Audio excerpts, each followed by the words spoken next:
Let's look at some questions here to continue trying to understand the situation. You toss a fair six-sided die 50 times and count the number of times a 5 appears. Out of the 50 tosses, 6 times a 5 appears. So notice you toss a fair six-sided die 50 times and count the number of times a 5 appears. So notice, what is success? Success is a 5 appears. So this is our criteria, the thing we're focusing on. Many things can happen, but this is the event we're focusing. A 5 appears. If that's the case, what is p hat? Well, it turns out that out of the 50 tosses, 6 times a 5 out of 50, 6 times a 5 appears. So this is p hat. Now, what is the mean of this distribution? Distribution of what? Well, we're fixed at 50 tosses. So again, if we did this again, we would get a different value. If we did it again, we'd get a different value. But what is the mean of the distribution of different values? There's a number line here, different values of our p hat. What is the center of this distribution? Well, again, to answer this question, just ask yourself, what is the probability of getting a 5 on a single toss? And the answer is it's a fair six-sided die, so there's only 1 5 out of the 6 sides, so it's 1 out of 6. What about the standard deviation? Then we take again this mean. It's going to be 1 6 times 1 minus 1 6, and divide this by whatever the sample size was, which in this case was 50. Again, notice from the means that as the sample size goes up, the standard deviation goes down. So it's still that same type of approach. Sample size increases, standard deviation of the sampling distribution of proportions will go down. Note that P, the population proportion, is the probability of an outcome from a single observation. The value P is also the same probability you have known about previously to this class. So it's just a probability. P is just a probability. The population proportion, what is a population proportion? Just a probability of some event.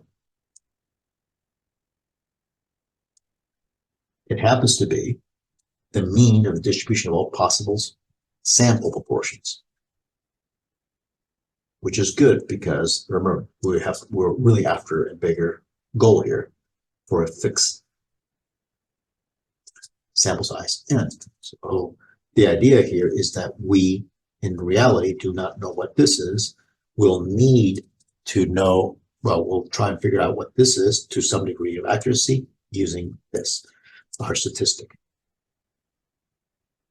But in order to do this, it really would be very helpful if it turns out the target, so no, this is the parameter we're after, is actually at the center of this distribution. So it turns out that this is the center, the mean of this distribution. Let's do this again. You have a deck of 52 playing cards. You select a card at random. Note the card you drew, then put the selected card back into the deck and shuffle. So this is called sampling with replacement. Okay. Why? Because I'm resetting. Before I tossed a coin. Sorry, no, a fair six-sided die. Previous to that, we tossed a coin. But when we do that, the die resets itself, so to speak. In other words, the makeup doesn't, when you toss a die, the makeup of the die doesn't change.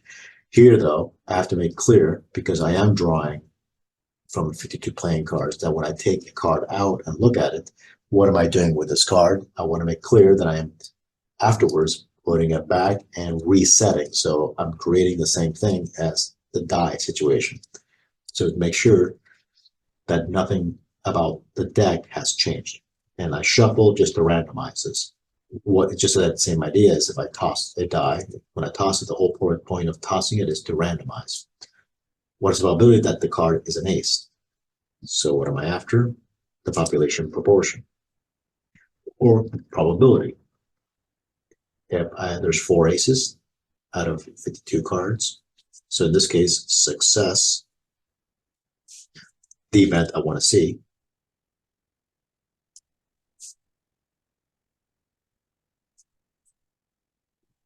is get ace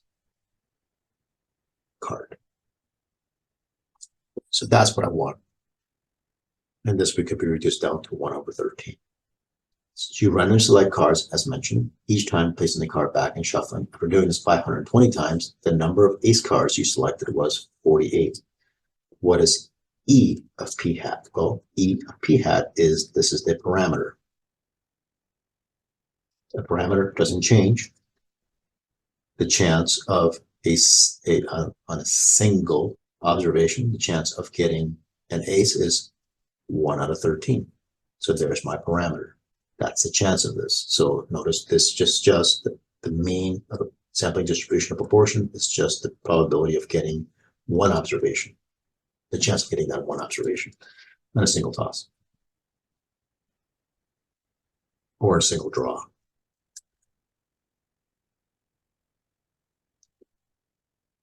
The standard deviation, just take that number.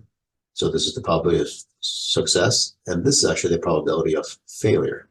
That's what this number is, 1 minus 13. So success, in this case, probability of success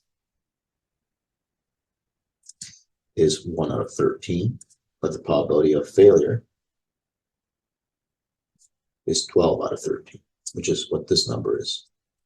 And in this case, the sample size was 520. What is P hat? P hat is what I got from my sample, which was 48 out of 520. What is P? Again, it's this value right here, 1/13. The probability of success. That's what this number is. Probability of success is 1/13. It happens to be the center of this distribution. So notice we have two different things.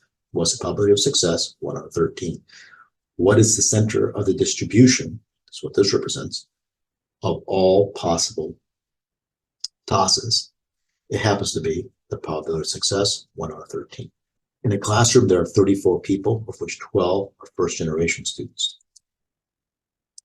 You choose 20 students at random, and it's possible to choose the same student more than once.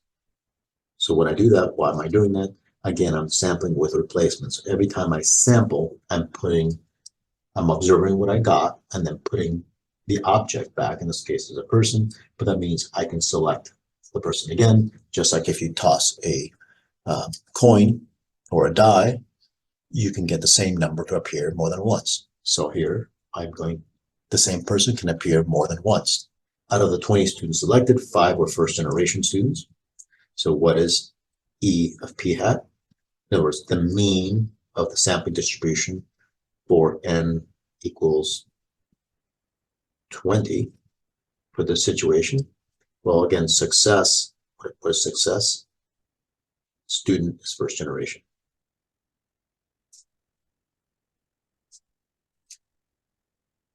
How do I know that? I mean, there's nowhere here that says that that's what I want, but I'm inferring that that's what they want because that's what they counted. So they counted first generation students. So then I assume that that's what they're after. So that's so that is success, and that's what it is. Remember, what we're doing out of the proportion is counting success. So even if nothing expels, say that is success. The question is, what are they counting? And they label that success. So what is it in this case? Well, there were 34 people in this class, of which 12 were first generation students. So the chance of getting a first generation on a single observation is 12/34, and it happens to be the center of this distribution. What is standard deviation? 12/34. Again, 1 minus, that's the probability of success, and this is going to be the exact opposite, the probability of failure, which is 20. And again, notice it's a little more clear. This number is going to be, so if there are 12 successes, the rest have to be failures. So there's 22 failures. 22 plus 12 should equal 34. So this, again, is the mean and standard deviation of sampling distribution. So what is the goal here? Again, understand how to find parameters of the sampling distribution of proportions.